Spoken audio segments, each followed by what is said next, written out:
Salut à toi, nous sommes le lundi 21 novembre 2022, jour auquel je tourne cette vidéo.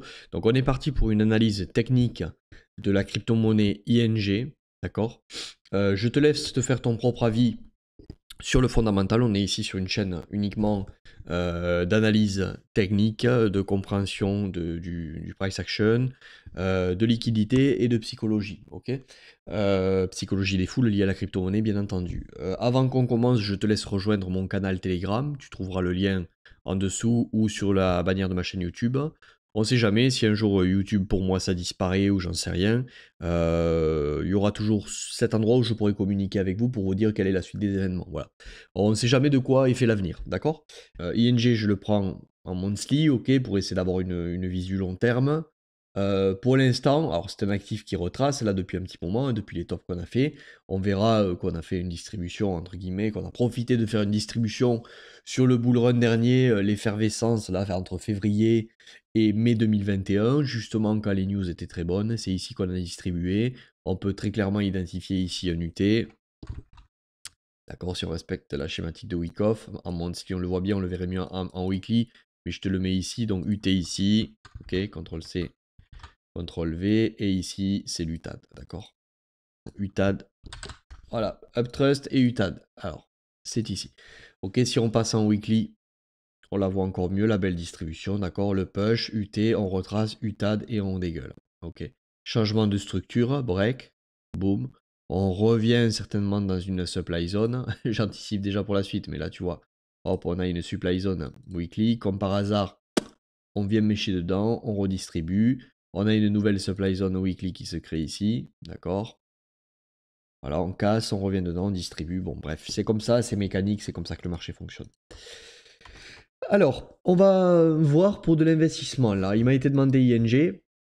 Alors déjà, avant qu'on commence, on va passer en monthly pour ça. Pour de l'investissement, tu le sais, DCA optimisé, va voir, et j'ai fait des vidéos sur ça, notamment une très longue sur Ether et d'autres altcoins avant, en DCA optimisé avec des replays automatiques et tout, pour vous montrer le principe. Mais donc je ne vais pas le refaire ici, on va montrer d'un cran maintenant dans les vidéos. On prend le bottom, on prend le top, d'accord. Le dernier bottom long terme connu, il est ici. On peut dire qu'en monthly pour l'instant, c'est un actif qui est haussier, enfin monthly, long terme, ok, puisque là, à partir du break d'ici, on pourrait dire que c'est baissier, bien que moi je pense qu'ici il y a une distribution, et ici potentiellement on est en train de réaccumuler comme tout le marché crypto. Donc en réalité tout ça c'est une réaccumulation, donc c'est une manipulation pour pouvoir faire des plus hauts. Mais certains effectivement diraient que le fait qu'on ait fait pas en pas mais qu'on ait break ici, ok, voilà, on est passé selon la loi de Do, bien entendu, baissier en monthly, d'accord. Mais c'est vraiment quand on ne prend pas en compte le côté manipulation de marché et compréhension de distribution suivi d'une AQ qui est donc une réacu, ok, qui est donc une réaccumulation. Bon, bref, peu importe, en termes de décès optimisé, tout ce qui est passé, si tu crois en l'actif sur le long terme, étant bien entendu que ce bottom tient, c'est-à-dire au-dessus des 0,18 centimes, 0,18 centimes, excusez-moi pour mon accent, tu peux accumuler, d'accord. Sache par contre qu'en DCA, bah, depuis qu'on est passé sous ce niveau-là, à peu près, hein, ok, depuis les 5 dollars, sache que tout ce que tu accumules ici, et c'est l'inconvénient du DCA, et même du DCA optimisé, hein, qui n'est pas une recette miracle, on peut rester très longtemps comme ça, ok, remonter, revenir ici, et tu peux avoir ton cash immobilisé dans un actif qui fait rien ou pas grand-chose pendant quelques années. C'est pour ça que moi je privilégie le swing investissement qui va privilégier une phase de retracement, ok, la dernière panique, le changement de structure, et c'est parti. J'essaie de rentrer sur ce point pour de suite surfer un cycle. Et tant que j'ai pas ces signaux-là, je reste en USDT ou en stablecoin pour ne pas avoir de cash immobilisé dans un actif qui ne fait rien et qui en plus, potentiellement, je sais pas, moi si un jour il y a un gros hack, peut mourir, casser ses bottoms. Donc ça veut dire que j'aurai des CA optimisés dans un actif et un jour en plus il meurt et il casse. Alors là, il faut être fort mentalement pour tenir cette cassure. Alors maintenant, une analyse un peu plus swing invest, d'accord. On va identifier les demand zones. Donc là, on voit en fait que l'actif en monthly, il est parti très fort. Donc il n'y a pas vraiment de demand zone à déceler ici. Enfin, il y en a, mais on va les voir plutôt en weekly. Donc en weekly, on passe ici. Il y en a une ici, en weekly. Et donc sinon, il y a une demand zone ici. Tac. On va la tracer ici. Donc on voit bien entendu qu'on est revenu dans cette demand zone que l'on n'avait pas retesté depuis qu'on s'était envolé. Tu vois, on l'avait laissé sur le carreau. On a fait nos 1800%. Ici, bien entendu, le consensus global, c'est ING, c'est la folie, tout ça, ça ne retracera plus jamais. Baisse, ouais, buy the dip, donc on baisse, bien sûr, on revient sur une demand zone. On repart, donc ici on accumule, ici on distribue, donc on fait une redistrib, on va plus bas. Ici on fait la même, accumulation, redistribution, on va plus bas. Qu'est-ce qu'on est en train de faire ici? Est-ce qu'ici on fait une accu suivie d'une distri pour réaccumuler, enfin pour redistribuer, pardon. Je vous ai dit, si j'ai dit réaccu ici, c'est redistribution, je voulais vous dire. Donc ici on redistribue probablement. C'est là qu'on va voir, on terminera par ça. Est-ce qu'ici on redistribue pour aller plus bas et finir et respecter la fractalité du marché à monthly et venir mourir ici pour redémarrer un cycle? Ou est-ce que ici, ça y est, c'est le bottom et on va retracer? À minima, on va retracer, d'accord? Pour potentiellement ensuite venir combler celle-là et ici asseoir un vrai bottom. Ok, c'est ça, on terminera la vidéo par ça. Hein. On a bien rebondi dans cette dimension zone, d'accord? Donc je vais l'enlever puisque une fois qu'on est revenu dedans, pour moi c'est close, c'est fermé. Donc elle est ici. Qu'est-ce qui s'est passé? Un petit bottom, ok? La trading range, pardon, elle est ici. Tac. Donc on va le marquer. Trading range, ok? Donc ce qu'il faut regarder, c'est qu'est-ce qui se passe au-dessus de tout ça, d'accord? Pour essayer de voir si on est en mode réaccumulation ou si on est en mode redistribution. Donc on va aller zoomer sur cet endroit pour voir si potentiellement on doit attendre le prix plus bas ici. Donc on va l'identifier cette zone. On va identifier ça ordre d'achat en cours. Ok. Et on va aller maintenant zoomer pour voir ce qui se passe ici. Alors,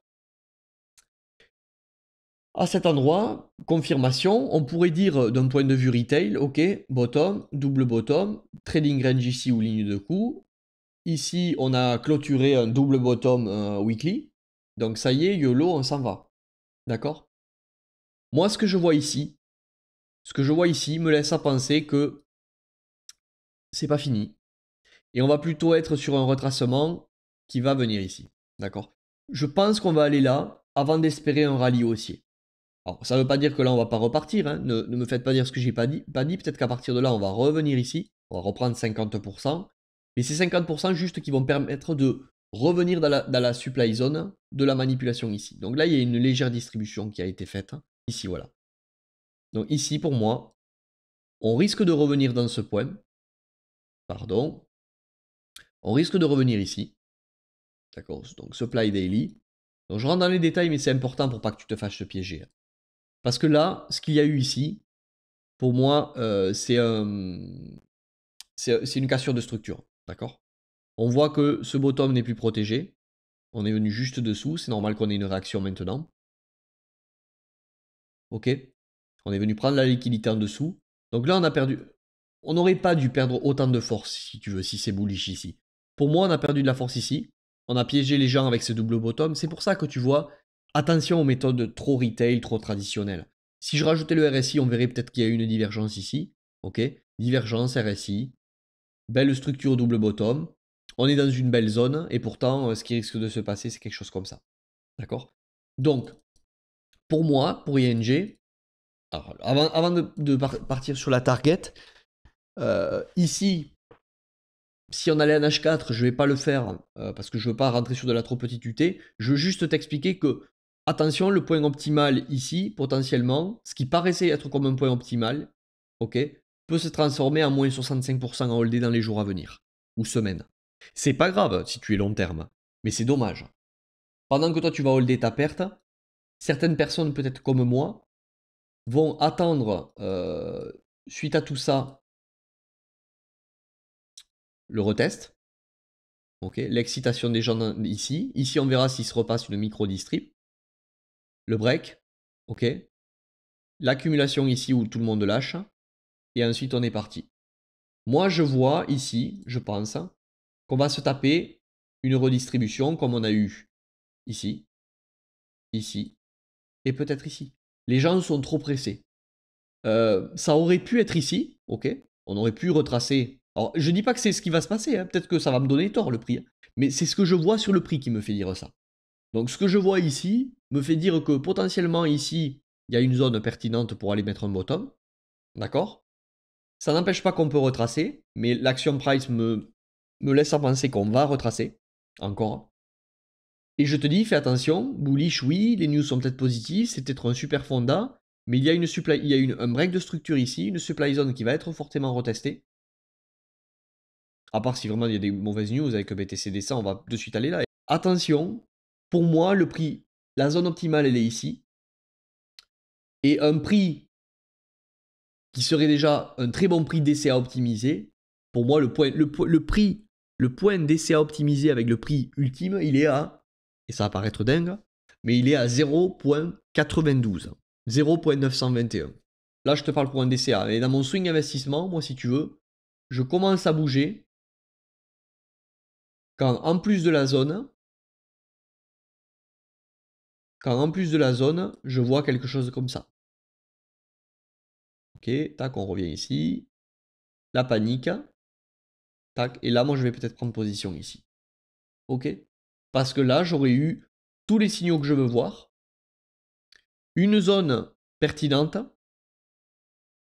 Et tout ce qu'il me faut pour prendre une position. Voilà mon avis sur ING. Attention ici, c'est peut-être ici le bottom moyen terme pour un retracement, mais attention. Attention, ce que j'ai vu là, au-dessus de la trailing range, ne me plaît pas.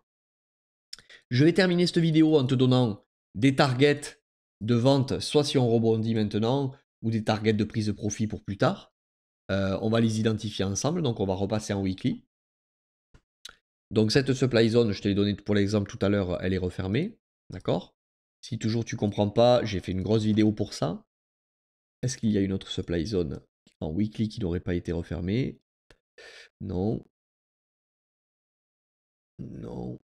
Ici c'est refermé. Non, le marché en weekly il est hyper bien équilibré. À monthly.